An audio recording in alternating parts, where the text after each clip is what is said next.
तो next topic है हमारा पर्सन्स ऑफ अनसाउंड माइंड। तो अनसाउंड माइंड के पर्सन्स भी कॉन्ट्रैक्ट नहीं कर सकते, वो भी इनकेपेबल हैं कॉन्ट्रैक्ट करने के लिए। अब सेक्शन 12 क्या कहता है कि साउंड माइंड के पर्सन्स कौन से होते हैं। तो a person is said to be of sound mind for the purpose of a making contract if at the time he makes it he is capable of understanding it and framing rational judgment as to its effect upon his interest। कि उस person को sound mind का कहा जाएगा जो कि contract करते समय उसको समझ सकता है और उसके हितों के ऊपर पड़ने वाले प्रभाव को वो समझ सकता है। यानी कि कॉन्ट्रैक्ट करते टाइम जो समझ सकता है कि ये कॉन्ट्रैक्ट क्या है और इस कॉन्ट्रैक्ट का उसके ऊपर क्या इफ़ेक्ट पड़ेगा, वो साउंड माइंड का है। तो सेक्शन 12 क्या कहता है, वो ये भी क्लैरिफाई करता है a person who is usually of unsound mind but occasionally of sound mind में make a contract when is of sound mind. तो जो मतलब जनरली तो जिसका दिमाग ठीक नहीं रहता, जिसकी सोचने समझने की शक्ति ठीक नहीं है, लेकिन कई बार जो है वो ठीक हो जाता है, तो जब वो ठीक हो जाता है तब वो कॉन्ट्रैक्ट कर सकता है। और ऐसे भी पर्सन हो सकते हैं who is usually of sound mind but occasionally of unsound mind, जो वैसे तो ठीक रहते हैं लेकिन कई बार जो है उनकी दिमागी संतुलन जो है वो ठीक नहीं रहता, सोचने समझने की शक्ति नहीं रहती। तो may not make a contract when he is of unsound mind, वो तब जो है जब उनका दिमाग ठीक नहीं रहता तब वो कॉन्ट्रैक्ट नहीं कर सकते। तो अब कौन कौन से पर्सन इसमें आते हैं, अनसाउंड माइंड में कौन कौन आता है। सबसे पहले है इडियट। तो इडियट कौन होते हैं, जो नॉर्मल क्वेश्चंस के आंसर भी नहीं दे सकते। जैसे किसी से नाम पूछा जाए, एज पूछी जाए, कहाँ रहते हो, माता पिता का नाम, जो सिंपल क्वेश्चंस भी के भी आंसर नहीं दे सकते, तो उन्हें क्या कहा जाता है, इडियट कहा जाता है।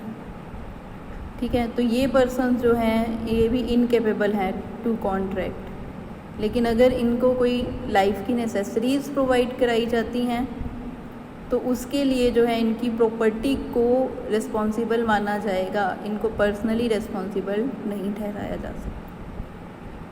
सेकंड है ल्यूनेटिक, यानी कि पागल।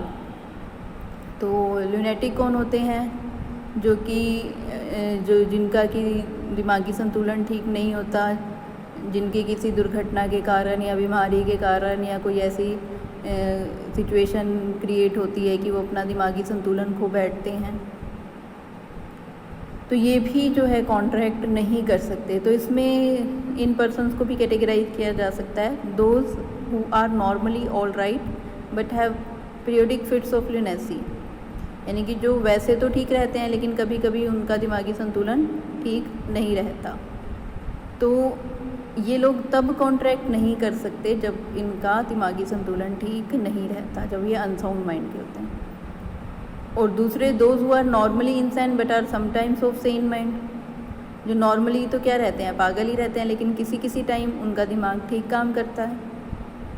तो ये लोग भी तब कॉन्ट्रैक्ट कर सकते हैं जब इनका दिमाग ठीक रहता है।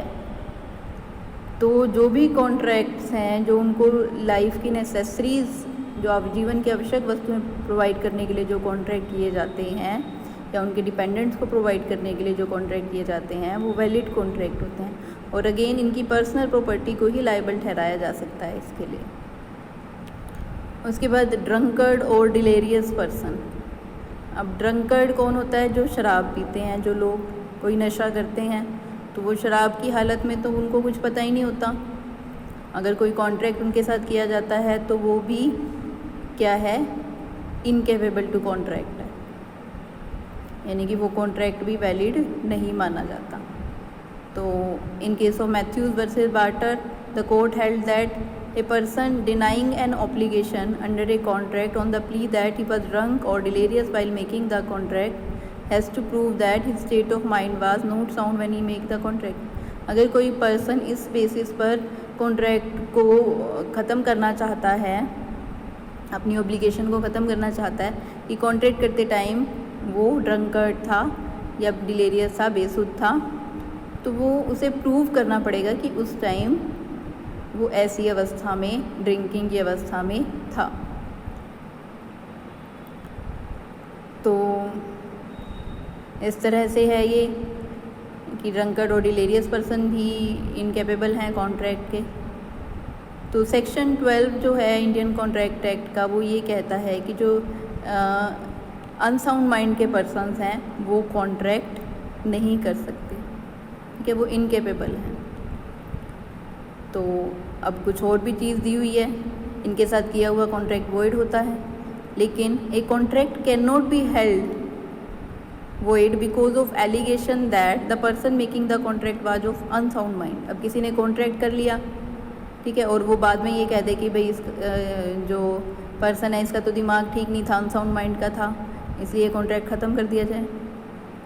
तो इसके लिए क्या है, to enforce the implication it is mandatory to prove that the party to contract did not और could not understand comprehend the condition there to.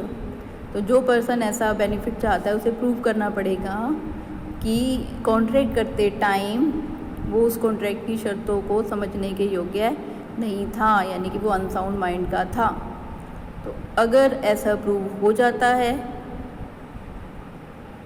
कि वो अनसाउंड माइंड का था, तो अब दूसरी पार्टी को इसके बारे में पता था या नहीं पता था, ये जो है ये प्रूव करने की फिर कोई आवश्यकता नहीं रह जाती। अगर वो पर्सन प्रूव कर देता है कि वो कॉन्ट्रैक्ट करते टाइम अनसाउंड माइंड का था, फिर दूसरी पार्टी को इसके बारे में पता था या नहीं पता था, वो कॉन्ट्रैक्ट क्या हो जाता है, वॉइड हो जाता है।